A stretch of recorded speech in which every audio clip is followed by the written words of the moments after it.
നമ്മുടെ 25 വർഷം കഴിയുമ്പോൾ അല്ലെങ്കിൽ ഒരു 30 വർഷം കഴിയുമ്പോൾ നമ്മുടെ നാട് എങ്ങനെ ഇരിക്കണം എന്നതിനെക്കുറിച്ച് നമ്മൾ ഇപ്പോഴേ ചിന്തിക്കണം. സാധാരണക്കാരായ കുട്ടികൾക്ക് ഏറ്റവും അനുയോജ്യമായ ഏറ്റവും മികച്ച വിദ്യാഭ്യാസം കൊടുക്കാൻ നമ്മൾ ബാധ്യസ്ഥരാണ്. പെരുമ്പാവൂർ നഗരസഭ ഗവൺമെന്റ് ബോയ്സ് ഹയർ സെക്കൻഡറി സ്കൂളിൽ കിഫ്ബി ഫണ്ട് 1,30 ലക്ഷം രൂപ ഉപയോഗിച്ച് നിർമ്മിച്ചിട്ടുള്ള പുതിയ കെട്ടിടത്തിന്റെ ഉദ്ഘാടനം വിദ്യാഭ്യാസ തൊഴിൽ വകുപ്പ് മന്ത്രി വി ശിവൻകുട്ടി നിർവഹിച്ചു. ചടങ്ങിന് പെരുമ്പാവൂർ നിയോജക മണ്ഡലം MLA എൽദോസ് പി കുന്നപ്പള്ളി അധ്യക്ഷത വഹിച്ചു. തുടർന്ന് ഹയർ സെക്കൻഡറി വിഭാഗത്തിൽ BRCയിൽ നിന്നും സ്റ്റാർ പദ്ധതിയിൽ 25 ലക്ഷം രൂപ ഉൾക്കൊള്ളിച്ച് നിർമ്മിച്ചിട്ടുള്ള 2 ക്ലാസ് മുറികളുടെ ഉദ്ഘാടനം നഗരസഭാ ചെയർമാൻ പോൾ പാത്തിക്കൽ നിർവഹിച്ചു. നൂറ്റാണ്ടുകൾ പഴക്കമുള്ള ഈ വിദ്യാലയം നിരവധി പ്രതിഭാശാലികളെ വാർത്തെടുക്കുന്നതിൽ പെരുമ്പാവൂരിൽ മുഖ്യ പങ്ക് വഹിച്ചിട്ടുള്ളതാണ്. എന്നാൽ പെരുമ്പാവൂർ വിദ്യാഭ്യാസ മേഖലയിൽ 50 വർഷം മുന്നോട്ട് ചിന്തിച്ച് ഈ മേഖലയിൽ ഒരു വൻ വികസനം നടത്തേണ്ടതാണ് എന്നും അതിൽ പെരുമ്പാവൂരിൽ വരുത്തേണ്ട മാറ്റം എങ്ങനെയാണ് എന്നും നഗരസഭാ ചെയർമാൻ പോൾ പാത്തിക്കൽ പൗരൻ ന്യൂസിന് നൽകിയ പ്രത്യേക അഭിമുഖത്തിൽ വിശദീകരിച്ചു. പെരുമ്പാവൂർ ബോയ്സ് സ്കൂളിനെ സംബന്ധിച്ച് നമുക്ക് ഏവർക്കും അറിയുന്ന പോലെ വളരെ വർഷം പഴക്കം ചെന്ന ഒരു സ്കൂളാണ്. ആ സ്കൂളിൽ തന്നെ ഏറ്റവും പഴക്കം ചെന്ന ബിൽഡിങ്ങാണ് ഇന്ന് ഓഫീസ് ആവശ്യത്തിന് ഉപയോഗിച്ച് പോന്നിരുന്നത്. അപ്പോൾ കാലപ്പഴക്കം കാരണം അതിൻ്റെ മേൽക്കൂരയെല്ലാം പൂർണ്ണമായും തകർന്ന അവസ്ഥയിലാണ്. പക്ഷേ ഇത് ഒത്തിരി ഓർമ്മകൾ തങ്ങി നിൽക്കുന്ന ഒരിടം എന്നുള്ള രീതിയിലും അതുപോലെ ഒരു പഴമയുടെ ഒരു നിലനിൽപ്പ് അത് അതേപോലെ തന്നെ വീണ്ടും റീകൺസ്ട്രക്ട് ചെയ്യുക എന്നുള്ള ഒരു ഉദ്ദേശത്തോടു കൂടി തന്നെയാണ് നഗരസഭ തീരുമാനമെടുത്തിരിക്കുന്നത്. ഇതിൻ്റെ ഭിത്തിഭാഗങ്ങൾക്കൊരിക്കലും കേടുകൾ സംഭവിച്ചിട്ടില്ല, മുകൾ ഭാഗമാണ്. അപ്പോൾ ഇതിൻ്റെ തനിമ ഒട്ടും മാറാതെ പൂർണ്ണമായും ഇതേ രീതിയിൽ തന്നെ വീണ്ടും പുനർനിർമ്മിക്കുകയാണ് നഗരസഭ. അല്ല, ഇതിൽ ഉള്ള മരങ്ങൾ അതേപോലെ നിലനിർത്തുകയും അതിനുള്ള പൂർണ്ണമായും നമുക്ക് ഉപയോഗിക്കാൻ പറ്റാത്ത സ്ഥലങ്ങളിൽ അതിന് സ്റ്റീൽ മറ്റുള്ള കാര്യങ്ങൾ കൊണ്ട് നിർമ്മിക്കുക എന്നുള്ളതാണ്. ഈ തനിമ ഒരിക്കലും നഷ്ടപ്പെടാത്ത രീതിയിൽ. ഇപ്പോൾ അതിൻ്റെ വർക്ക് തുടങ്ങാതിരുന്നത് അതികഠിനമായ മഴയുള്ളതുകൊണ്ടാണ്. മഴയ്ക്ക് ഒരു ശമനം വരുന്ന മുറയ്ക്ക് തന്നെ ഇതിൻ്റെ പ്രവർത്തനം ആരംഭിക്കും. അതുപോലെ പോൾ പാത്തിക്കലിൻ്റെ വലിയൊരു സ്വപ്നമാണ് ഈ ഗേൾസ് ഹൈസ്കൂളും ബോയ്സ് ഹൈസ്കൂളും മെർജ് ചെയ്യാന്നുള്ളത്. നമുക്കിവിടെ വലിയൊരു സ്പേസ് നമുക്ക് കാണുന്നുണ്ട്. നമുക്ക് അതുപോലെ തന്നെ ഒരു സിന്തറ്റിക് ട്രാക്ക് നിർമ്മിക്കാൻ അനുമതി ലഭിച്ചു എന്ന് പറയുന്നുണ്ട്. അപ്പോൾ ഇതിൻ്റെ എന്താണ് നമുക്ക് ചെയ്യാൻ പറ്റുക? നല്ലൊരു കേരളത്തിലെ നമ്പർ 1 ഒരു ക്യാമ്പസായി ഇത് മാറ്റാൻ സാധിക്കും. അതിൻ്റെ ഒരു പ്ലാൻ എങ്ങനെയായിരിക്കും? പെരുമ്പാവൂരിനെ സംബന്ധിച്ച് പെരുമ്പാവൂർ നഗരസഭ എന്ന് പറഞ്ഞാൽ വളരെ കുറഞ്ഞ സ്ഥലം മാത്രമേ ഉള്ളൂ പെരുമ്പാവൂർ നഗരസഭയ്ക്ക്. അപ്പോൾ ഈ സ്ഥലത്ത് തന്നെ 2 ഹയർ സെക്കൻഡറി സ്കൂളും അതുപോലെ വൊക്കേഷണൽ ഹയർ സെക്കൻഡറി സ്കൂളും 4 LP സ്കൂളുകളാണ് നിലനിൽക്കുന്നത്. പണ്ടത്തെ കാലത്ത് ഒരു പക്ഷേ കുട്ടികൾ യാത്ര ചെയ്യുന്നത് നടന്നായിരുന്നു സ്കൂളിൽ പോയിക്കൊണ്ടിരുന്നത്. അപ്പോൾ അതുകൊണ്ട് തന്നെ വ്യത്യസ്ത സ്ഥലങ്ങളിലേക്ക് സ്കൂളുകൾ അന്നൊരു ആവശ്യഘട്ടമായിരുന്നു. പക്ഷേ ഇന്ന് സ്കൂൾ ബസ്സുകളെ ആശ്രയിച്ചാണ് കുട്ടികൾ സ്കൂളിലേക്ക് വരുന്നത്. അതുകൊണ്ട് തന്നെ വ്യത്യസ്ത സ്ഥലങ്ങളിൽ ഇനി സ്കൂളുകൾ നിലനിൽക്കേണ്ട ആവശ്യകതയില്ല. നേരെ മറിച്ച് പെരുമ്പാവൂരെ സംബന്ധിച്ച് 4.5 ഏക്കർ സ്ഥലമാണ് പെരുമ്പാവൂർ ബോയ്സ് ഹയർ സെക്കൻഡറി സ്കൂളിൻ്റെ ഗ്രൗണ്ട് മാത്രം. കൂടാതെ 2.5 ഏക്കർ സ്ഥലത്താണ് മറ്റുള്ള ബിൽഡിങ്ങുകൾ നിലനിൽക്കുന്നത്. അപ്പോൾ അത്രമാത്രം സ്ഥലമുള്ള ഒരു സ്ഥലം സ്കൂള്, അതിനെ നമ്മൾ മറ്റുള്ള സ്കൂളുകളുമായി മെർജ് ചെയ്ത് ആ സ്കൂൾ കൂടെ ഈ ഗവൺമെൻറ് ഹയർ സെക്കൻഡറി സ്കൂളിലെ സ്ഥലത്തിലേക്ക് നമ്മൾ ഉപയോഗപ്പെടുത്താം. ഇപ്പോൾ ഒരു ഉദാഹരണം പറഞ്ഞാൽ Perumbavoor girls higher secondary school, അവിടെ നിരവധി കുട്ടികൾ പഠിക്കുന്നുണ്ട്. പക്ഷേ അവിടെ സ്കൂൾ കെട്ടിടങ്ങളുമുണ്ട്. പക്ഷെ കുട്ടികളെ സംബന്ധിച്ച് ഒരു ഗ്രൗണ്ട് എന്നുള്ളത് അവരുടെ സ്വപ്നത്തിൽ മാത്രം നിൽക്കുന്ന കാര്യമാണ്. അവരുടെ ഒരു എൻ്റർടൈൻമെൻറ്റിന് വേണ്ടിയിട്ട് പാഠ്യവിഷയത്തിൻ്റെ അപ്പുറത്ത് മറ്റുള്ള കാര്യങ്ങൾക്കൊന്നും ചെയ്യാനുള്ള സ്ഥലം അവിടെ ഇല്ല. സ്ഥലപരിമിതി കൊണ്ട് അവർ ബുദ്ധിമുട്ടാണ്. മാത്രമല്ല അവിടെ ടൗണിൻ്റെ ഹൃദയഭാഗത്താണ്. അവിടെ ഒരിക്കലും ഒരു വിദ്യാഭ്യാസത്തിന് ഏറ്റവും സമാധാനപരമായ ഒരു അന്തരീക്ഷം അവിടെ ലഭിക്കുന്നില്ല. അപ്പോൾ അവരെ നമുക്ക് ഏറ്റവും സൗകര്യപ്രദമായ സ്ഥലത്തേക്ക് മാറ്റുക എന്നുള്ളതാണ്. നമ്മുടെ അടിസ്ഥാനപരമായിട്ട് ഏറ്റവും സാധാരണക്കാരാണ് ഇപ്പോൾ ഗവൺമെൻറ് വിദ്യാലയങ്ങളെ ആശ്രയിക്കുന്നത്.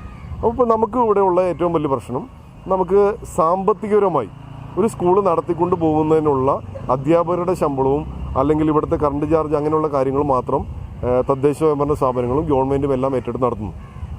അതർ ഫീച്ചേഴ്സ് ഇപ്പോൾ നമുക്കറിയാം, ഒരു പ്രൈവറ്റ് മാനേജ്മെൻറ്റ് സ്കൂളിൽ പോയി കഴിഞ്ഞാൽ വിദ്യാർത്ഥികൾക്ക് എന്തെല്ലാം ലഭിക്കുന്നു, അവർ ഏതൊക്കെ രീതിയിലാണ് അവരുടെ അടിസ്ഥാന സൗകര്യങ്ങൾ വികസിപ്പിച്ചേക്കണം, അതുമായി നമ്മൾ കമ്പയർ ചെയ്ത് നോക്കുമ്പോൾ നമുക്കിപ്പോൾ ഇവിടെ സ്കൂളിൽ ബസ്സുകൾ ഓടുന്നുണ്ട്. പക്ഷേ മാസാവസാനം ആ ബസ്സുകൾ ഓടുന്നതിനുള്ള ഫണ്ടുകൾ പോലും കുട്ടികളുടെ നിന്ന് നമുക്ക് ലഭിക്കാത്തൊരു സ്ഥിതിയാണ്. അതിൽ സാധാരണക്കാരുടെ കുട്ടികളാണ്. അപ്പോൾ ചിലപ്പോൾ 1-2 കുട്ടികളുള്ള വീടുകളിൽ നിന്ന് കൃത്യമായ ഫീസ് കൊടുക്കുന്നതിന് അവർക്ക് സാധിക്കാത്ത ഒരു സിറ്റുവേഷൻ ഉണ്ട്. അപ്പോൾ നമുക്ക് അതിനുവേണ്ടി ഒരു വരുമാനം നമുക്ക് സ്കൂളിലുണ്ടെങ്കിൽ ഈ കുട്ടികളെ നമുക്ക് സൗജന്യമായി വീടുകളിൽ നിന്ന് നമ്മുടെ സ്കൂളിലേക്ക് എത്തിക്കാൻ പറ്റും. ഉച്ചയ്ക്ക് ഭക്ഷണം, രാവിലെ ഭക്ഷണം, പിന്നെ നമുക്ക് ചിന്തിച്ചറിയാം നമ്മുടെ ലാബിൻ്റെ സൗകര്യങ്ങൾ എത്രമാത്രം പരിമിതമാണ്. അതിന് നമുക്ക് കൃത്യമായി ഓരോ മാസവും നമുക്കൊരു അഡീഷണൽ ഫണ്ട് നമുക്ക് ആവശ്യമാണ്. അതേപോലെ തന്നെയാണ് സ്കൂളിൽ നമുക്ക് ഗ്രൗണ്ട് ഉണ്ട്, പക്ഷേ നമുക്ക് ഫിസിക്കൽ എഡ്യൂക്കേഷന് അധ്യാപകർ നമുക്ക് നിലവിലില്ല. അപ്പോൾ നമുക്ക് ഒരു പ്രത്യേകമായിട്ട് ഒരു ഫുട്ബോളിന് ഒരു കോച്ചിനെ നമുക്ക് നിയമിക്കണം. അത് നിയമിക്കണമെങ്കിൽ നമുക്കതിന് ഫണ്ട് വേണം. ഗ്രൗണ്ടിൽ കൂടുതലൊരു പ്രാക്ടീസ് നൽകി, ഇനി ഒരു സ്പോർട്സിന് മാത്രമല്ല ആർട്സിനായാലും അതിന് പ്രത്യേകം ഒരു പരിപാടിക്ക് വേണ്ടി കുട്ടികൾക്ക് പ്രത്യേകം ഒരു പരിശീലനം നൽകണം. ഇപ്പോൾ മറ്റുള്ള പ്രൈവറ്റ് മാനേജ്മെൻറ്റ് സ്കൂളുകളിലുള്ള സൗകര്യങ്ങൾ നമുക്കറിയാം. ഒരു പക്ഷേ അവർക്ക് സ്വിമ്മിങ്ങിന് അവിടെ സ്ഥലം ലഭിക്കും. ഇനി ഏതെങ്കിലും കായിക വിനോദത്തിന് അവർക്ക് കഴിവുണ്ടെങ്കിൽ അതിനെ പ്രത്യേകം കോച്ചിങ്ങുകൾ കൊടുക്കാൻ അവിടെ സൗകര്യം ഉണ്ടാവും. ഇനി ഏതെങ്കിലും കുട്ടി പ്രത്യേക രീതിയിൽ പഠനത്തിൽ മികച്ചതുണ്ടെങ്കിൽ അവർക്ക് അഡീഷണൽ കോച്ചിങ് കൊടുക്കാൻ അവിടെ സൗകര്യം ഉണ്ടാവും. ഇതെല്ലാം നമുക്ക് വേണമെങ്കിൽ അഡീഷണൽ മാസം നമുക്ക് സ്കൂളുകളിൽ ഒരു വലിയ ഫണ്ട് നമുക്ക് ലഭ്യമാണ്. ഈ ഫണ്ടിൻ്റെ അപര്യാപ്തതയാണ് ഇത്തരം കാര്യങ്ങൾ നമുക്ക് സാധാരണക്കാരായ കുട്ടികളെ കുട്ടികൾക്ക് കൊടുക്കാൻ പറ്റാതെ വരുന്നത്. ഒരു പക്ഷേ നമുക്ക് ഇപ്പോഴും ഈ വിദ്യാഭ്യാസത്തിൽ വരുന്ന ഏറ്റവും വലിയ പ്രശ്നം സാധാരണക്കാരൻ്റെ കുട്ടികൾ ഇതുപോലെയുള്ള സർക്കാർ വിദ്യാലയങ്ങളിൽ പഠിക്കുമ്പോൾ അവിടുത്തെ പരിമിതമായ സൗകര്യങ്ങൾ മാത്രമേ അവന് പ്രയോജനപ്പെടുത്താൻ പറ്റുന്നുള്ളൂ. അപ്പോൾ ഇപ്പോഴും ആ അന്തരം നിലനിൽക്കുന്നത് മാറ്റിക്കൊണ്ട് പ്രൈവറ്റ് മാനേജ്മെൻറ്റ് സ്കൂളുകളിൽ കൊടുക്കുന്ന ഫെസിലിറ്റീസുകൾ സൗജന്യമായി തന്നെ നമ്മുടെ വിദ്യാലയങ്ങളിൽ നമുക്ക് കൊടുക്കാൻ സാധിക്കണം. അതിന് ഗവൺമെൻറ്റിനെ സംബന്ധിച്ച് ഫണ്ട് മുടക്കുക പ്രായോഗികമല്ല. അതിന് നമ്മുടെ സ്കൂളിൽ തന്നെ അല്ലെങ്കിൽ സ്കൂളിലേക്ക് തന്നെ അങ്ങനെ ഒരു ഫണ്ട് മാസം ലഭിക്കുന്ന ഒരു രീതിയിലേക്ക് നമ്മൾ അതിനെ ചിട്ടപ്പെടുത്തി കഴിഞ്ഞാൽ വലിയ മാറ്റങ്ങൾ കൊണ്ടുവരാൻ നമുക്ക് സാധിക്കും. നമ്മൾ ഇനി പെരുമ്പാവൂർ അതിനെക്കുറിച്ച് ചിന്തിക്കണം. നമുക്ക് നമ്മുടെ 3 കിലോമീറ്റർ ചുറ്റളവിൽ ഇത്തരം സ്കൂളുകളുടെ ആവശ്യമുണ്ടോ? ഇനി സ്കൂളുകളിൽ നമ്മുടെ ഗവൺമെൻറ് വിദ്യാലയങ്ങളിൽ പഠിക്കുന്ന വിദ്യാർത്ഥികൾക്ക് ഈ രീതിയിലുള്ള അവിടുത്തെ ഫെസിലിറ്റീസിന് മാത്രം മതിയോ? ഇനി അത് വർദ്ധിപ്പിക്കണ്ടേ? അങ്ങനെ വർദ്ധിപ്പിക്കണമെങ്കിൽ നമ്മൾ ഏത് രീതിയിൽ വർദ്ധിപ്പിക്കാൻ പറ്റും? ഒരു ഗവൺമെൻറ്റിൻ്റെ തദ്ദേശ സ്വയംഭരണ സ്ഥാപനങ്ങളെയോ സംസ്ഥാന സർക്കാരിനോ കേന്ദ്ര സർക്കാരിനോ മാസം ഒരു വലിയ തുക നൽകാൻ പറ്റാത്ത ഒരു സ്ഥിതിയാണോ ഉള്ളത്. അപ്പോൾ നമുക്ക് തന്നെ വരുമാനം കണ്ടെത്താനുള്ള ശ്രമം നമുക്ക് നടത്തണം. നമ്മുടെ മുമ്പിൽ വലിയൊരു ഓപ്ഷനുണ്ട്, നമ്മുടെ മുമ്പിൽ വലിയ സാധ്യതകളുണ്ട്. ഒരു മാസം ഏകദേശം നമുക്ക് കണക്ക് കൂട്ടിയാൽ ഇപ്പോൾ ഗേൾസ് ഹൈസ്കൂൾ ഇരിക്കുന്ന പ്രദേശത്ത് ഒരു പുതിയ നിർമ്മിതി നടത്തിയാൽ ഒരു പുതിയ ബിൽഡിങ് വ്യാപാര സമുച്ചയം നമുക്ക് അവിടെ പണിയാൻ കഴിഞ്ഞാൽ അതിൽ നിന്ന് നമുക്ക് സപ്പോസ് ഒരു മാസം ഏകദേശം 30 ലക്ഷം രൂപയുടെ അധികമായ തുക നമുക്ക് ലഭിക്കും. ഈ 30 ലക്ഷം രൂപ ഗവൺമെൻറ് ബോയ്സ് ഹയർ സെക്കൻഡറി സ്കൂളിലേക്ക് നമ്മൾ വിനിയോഗിക്കുകയും ഗേൾസിലെ കുട്ടികൾ ഒരുമിച്ച് ഇവിടെ പഠിക്കുകയും ചെയ്താൽ ആ കുട്ടികൾക്ക് എത്രമാത്രം നമുക്ക് കൂടുതലായ അവരുടെ വിദ്യാഭ്യാസ ആവശ്യങ്ങൾക്കും അതുപോലെ വിദ്യാഭ്യാസത്തിൻ്റെ അപ്പുറത്തും പാഠ്യേതര വിഷയങ്ങൾക്കൊക്കെ എല്ലാം എത്രമാത്രം അവരെ മുന്നോട്ട് കൊണ്ടുപോകാൻ നമുക്ക് സാധിക്കും. കാര്യത്തിൻ്റെ കാര്യത്തിൽ പെരുമ്പാവൂർ നഗരസഭയിൽ നിന്ന് ട്രാക്ക് ഉൾപ്പെടെ സിന്തറ്റിക് ട്രാക്കിലെ 2ാം ഘട്ടത്തിലേക്കാണ് വരുള്ളൂ. പക്ഷേ ട്രാക്ക് ഉൾപ്പെടെ മറ്റേ ഫുട്ബോളിനും ക്രിക്കറ്റിനും എല്ലാം പ്രത്യേക സൗകര്യങ്ങൾ ഉൾപ്പെടെ ഏകദേശം പെരുമ്പാവൂർ നഗരസഭ 1,25,00,000 രൂപയും DTPCയുടെ 1 കോടി രൂപയും ചേർത്ത് 2.25 കോടി രൂപയുടെ പദ്ധതി നമ്മൾ അനുവദിച്ചു കഴിഞ്ഞു. അത് ഏതാനും ദിവസങ്ങൾക്കുള്ളിൽ അതിൻ്റെ പൂർണ്ണമായ പ്ലാനിങ്ങും കാര്യങ്ങളും എല്ലാം നമുക്ക് പുറത്തേക്ക് വിടാൻ നമുക്ക് സാധിക്കും. 1 മാസത്തിൻ്റെ ഉള്ളിൽ അതിൻ്റെ നിർമ്മാണ പ്രവർത്തനങ്ങൾ ആരംഭിക്കാൻ സാധിക്കുമെന്നാണ് പ്രതീക്ഷിക്കുന്നത്. നമ്മുടെ ഇപ്പോഴുള്ള പ്രശ്നം നമ്മളെല്ലാവരും മുമ്പിലുള്ള ആശയങ്ങൾ അപ്പോൾ നടക്കേണ്ട ആവശ്യങ്ങളെക്കുറിച്ച് മാത്രമേ നമ്മൾ ചിന്തിക്കുന്നു. നമ്മുടെ 25 വർഷം കഴിയുമ്പോൾ അല്ലെങ്കിൽ ഒരു 30 വർഷം കഴിയുമ്പോൾ നമ്മുടെ നാട് എങ്ങനെ ഇരിക്കണം എന്നതിനെക്കുറിച്ച് നമ്മൾ ഇപ്പോഴേ ചിന്തിക്കണം. അപ്പോൾ നമുക്ക് അങ്ങനെ ചിന്തിക്കാൻ പറ്റാത്തത് കൊണ്ടാണ് പലപ്പോഴും നമ്മുടെ വിദ്യാർത്ഥികളും പുതുതലമുറയൊന്നും നമ്മുടെ നാട്ടിൽ നിൽക്കാൻ ആഗ്രഹിക്കാത്തത്.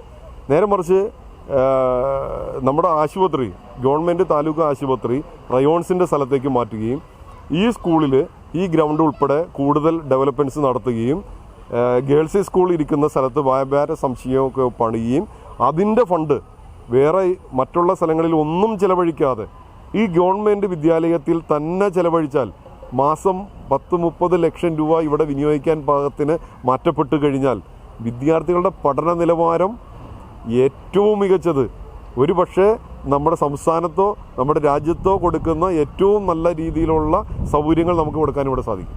നമ്മുടെ മുമ്പിൽ ഓപ്ഷൻ ഉണ്ട്. ഇനി ആവശ്യം ഇത്തരം ആർക്കൊക്കെയാണോ തീരുമാനമെടുക്കാൻ സാധിക്കുന്നത് അവർ കൂട്ടായിട്ട് നിന്ന് ആലോചിക്കണം. ഇത് നമ്മൾ കേവലം തൽക്കാലത്തേക്ക് ഒരു സ്കൂളിൽ ഒരു ബിൽഡിങ്ങിൽ ഒരു പ്രശ്നം വന്നു, അതിൽ ചായം പൂശി നിന്നാൽ നമുക്ക് ആ തീരുമാനത്തിലേക്ക് എത്താൻ പറ്റില്ല. ആർജവത്തോടെ തീരുമാനമെടുക്കണം. ഇതാണ് നമ്മുടെ നാടിന് ആവശ്യം. സാധാരണക്കാരായ കുട്ടികൾക്ക് ഏറ്റവും അനുയോജ്യമായ ഏറ്റവും മികച്ച വിദ്യാഭ്യാസം കൊടുക്കാൻ നമ്മൾ ബാധ്യസ്ഥരാണ് എന്ന് ഇതിന് തീരുമാനമെടുക്കേണ്ടവർ ചിന്തിച്ചാൽ വളരെ എളുപ്പത്തിൽ നടക്കാവുന്ന കാര്യങ്ങളുള്ളൂ. വീഡിയോ ജേർണലിസ്റ്റ് പ്രണവ് ബാലനോടൊപ്പം ഇൻ റിപ്പോർട്ടർ അനൂപ് കണ്ണൂർ.